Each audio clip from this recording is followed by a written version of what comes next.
Dans les jeux de stratégie, le joueur contrôle une armée sur une carte qui n'est pas si grande. Et donc, il doit prendre en charge son armée. Il doit pouvoir la nourrir, donc soit il cherche une nourriture ou il construit des fermes. Il doit défendre donc ensuite ce petit village avec des murs, des tours et avec des soldats. Et le but du jeu, c'est de construire le plus de soldats avec plus d'attributs différents pour pouvoir envahir et détruire le camp ennemi. Je vais vous parler de 4 jeux très importants dans ce domaine.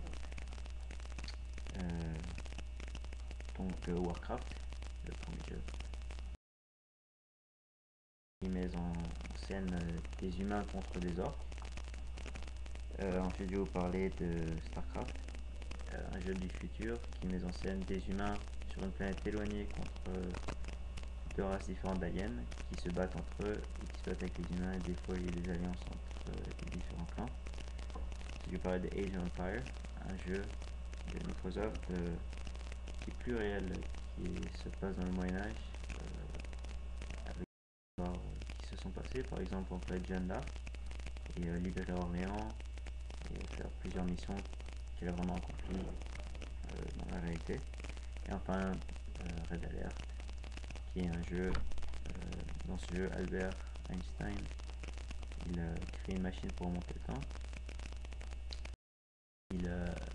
Il va dans le temps, il tue Hitler et puis il pense que ça va arrêter la Deuxième Guerre mondiale. Cependant, il y a une autre guerre mondiale contre les États-Unis et l'Union soviétique qui se passe. Et donc, on choisit un des camps et on se bat jusqu'à gagner.